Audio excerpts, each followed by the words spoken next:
Hi, I'm Madonna from New Leaf Natural Therapies, and this is Joy, and we've got a couple of things we're going to show you today. One of the things is we've got some shoulder work to do because the shoulder's been playing up and the right hip's been playing up, but it's not been too bad for a few weeks. We're on a few supplements, but nonetheless, I'm going to start with some NOT, Neural Organisational Technique. Just make sure centering mechanisms are up and running, that the spine energy is going nicely, that the tailbone isn't jammed, and that the cranials are working. So because any of those, believe it or not, can compress the spinal cord, everything from here to here, which can then compress the nerves so nerves don't travel well through the hips and shoulders. So anyway, we'll have a look and see what's going on.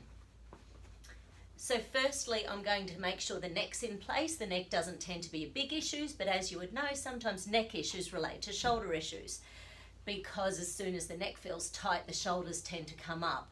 And it doesn't take too much for muscles, tendons, ligaments to feel overworked.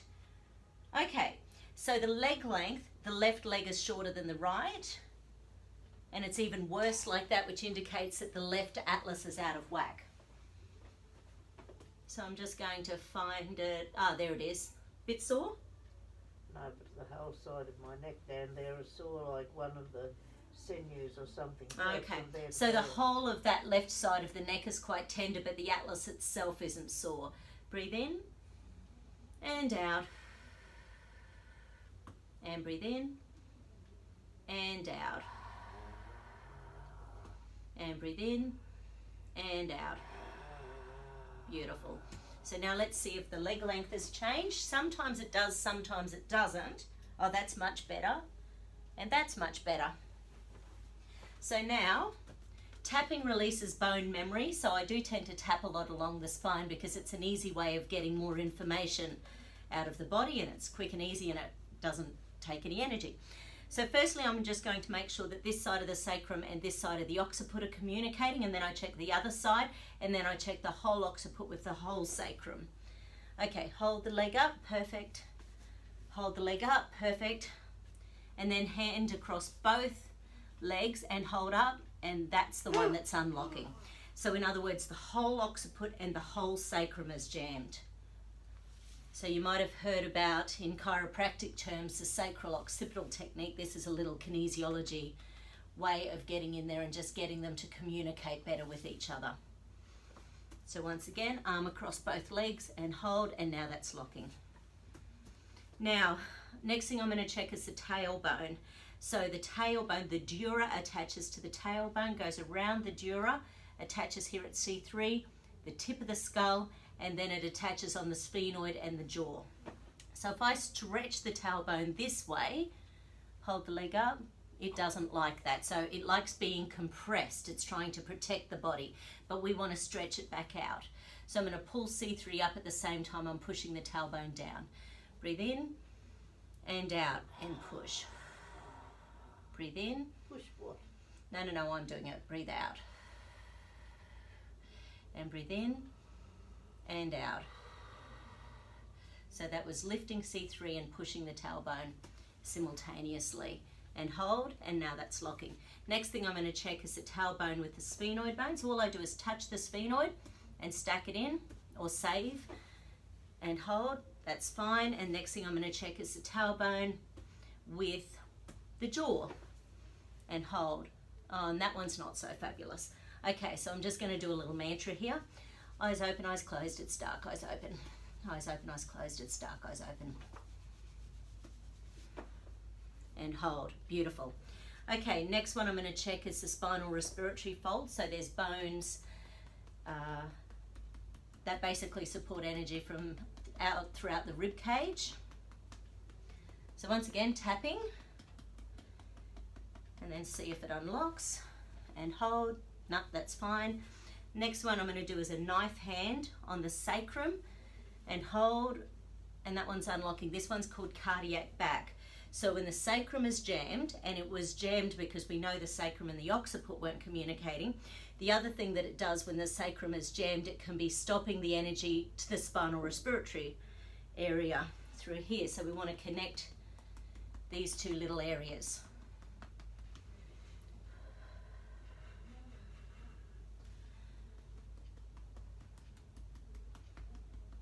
Beautiful. Knife hand across the sacrum and hold. Lovely.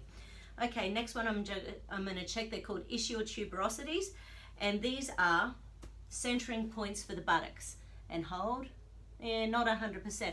So that means that energetically the body doesn't know how to balance this area.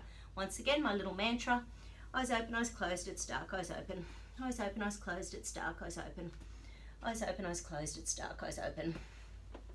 And again, hold. Beautiful. And then the matching points on the head of the labyrinthine reflex points. There's like some little divots in the lower part of your skull. So I stack those in or save it and then ask. They're not working very well either. So, well, this time I'm just going to do a bit of a rub. Eyes open, eyes closed, it's dark, eyes open. And now we want to connect the head to the hips so the head knows where the hips are and the hips know where the head is. Eyes open, eyes closed, it's dark, eyes open. Eyes open, eyes closed, it's dark, eyes open. Eyes open, eyes closed, it's dark, eyes open. And again, hold. Beautiful.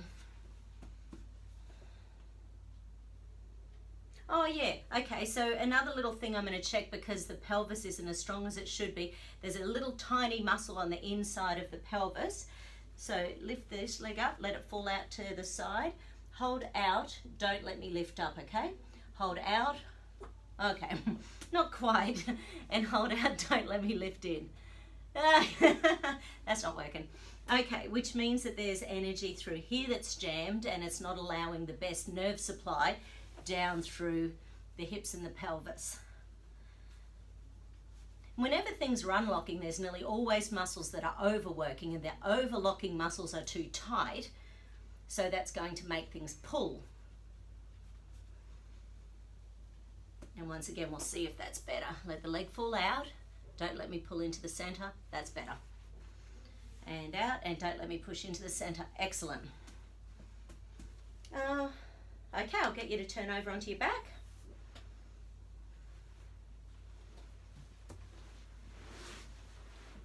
That's better. Beautiful. Excellent. Now we're going to do some work on the shoulders. So anyway, we'll check both. So we're going to make sure the shoulder bones are in the joint socket properly. Hold, don't let me push towards your toes. No, that's not working. Hurts too. And hold, I'm pushing towards your toes. Okay, so the left one's perfect, but the right one's out of kilter.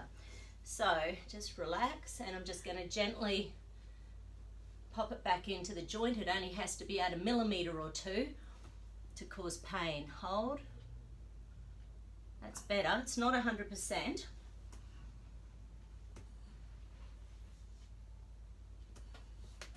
Have you started swimming yet? Too cold still? Hold, I'm pushing towards your head. Hold. Perfect. I'm pushing towards your left, and I'm pulling towards me. No, that's all good. Going to check the bicipital tendon. Hold in, don't let me pull out. Oh, that's not working. Let me hold in, don't let me pull out. It's not great on either side. Okay, so when the bicipital, this is going to hurt. So when the bicipital tendon's out, you not only need to just roll it gently back into position, but then you need to make sure all the muscles around the area are working as well, because otherwise it's going to fall out. Is that sore in there? Yeah. Wasn't sore until you poked it. She said it wasn't sore till I poked it. Okay. And again, hold together. Sorry, my bad. Okay, so I'm just rolling the bicipital tendon back into position. Wasn't so bad on the left, but it still wasn't great. It should be a good strong lock. And again, hold in. That's better.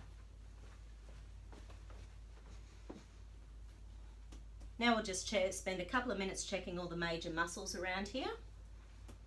Okay, hold up, I'm pushing into the belly button. Oh, that didn't work. And that hurt. And hold up. So that's a muscle back here. So your neck has been a bit sore? I think it was mainly this side. Okay. It was one side. One side was nearly killing me every time I lay down. Right, okay. For how long? I'd say since Melbourne Cup Day. It was rather stressful, Melbourne Cup Day. Okay, so for a couple of weeks there's been lots and lots of neck pain, and stress often links into neck pain, and that wasn't a great day from what Joy has said. And funnily enough, that muscle we just checked happens to relate to central meridian, which is the main one that shuts down under stress.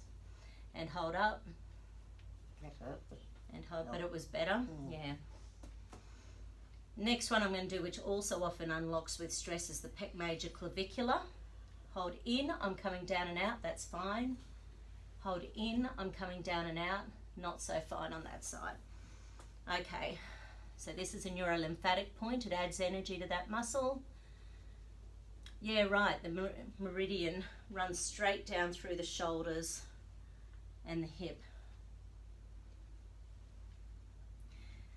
And in Chinese medicine, stomach energy is often out when we've got too much empathy and sympathy going on, and it drains our energy. Or something like that. Hold, beautiful. Now I'm going to check middle trapezius. Hold down, don't let me lift up. That was painful. Yes. Hold down. Hold in, don't let me pull out. Hold in, don't let me pull out. So that one hurt on this side as well? Okay. So even though the right side that hurt. Okay, so even though it was locking, I'm still going to add some energy to it because obviously it's working really hard. So that was the latissimus dorsi that was hurting, as well as the pec major clavicular. So we run the meridian and we add in some neurolymphatic energy. And hold in, hurt a little bit less. Yes. Hold down, hurt a little bit less. Yes. Cool. Still hurts though. Yeah, well, we'll get in and do some massage after this. Hold, I'm going back. Hold up, I'm going down. Hold up. No pain. You can see you're preparing for pain, but those ones didn't hurt. Not too much. Okay, cool. Hold, I'm going back. And relax. Hold up, I'm going down. So there's some pec major clavicular tests. Now the rib cages, you broke a rib at some stage recently, didn't you? I think it was on. Oh, okay. I'll check the anterior serratus, which checks rib muscles. Hold back. No pain. With that one. Hold back. No pain. Good. And I'll also check subscapularis, because sometimes with shoulder stuff it's not supporting. Hold down at the wrist. Perfect. Hold down at the wrist. Okay.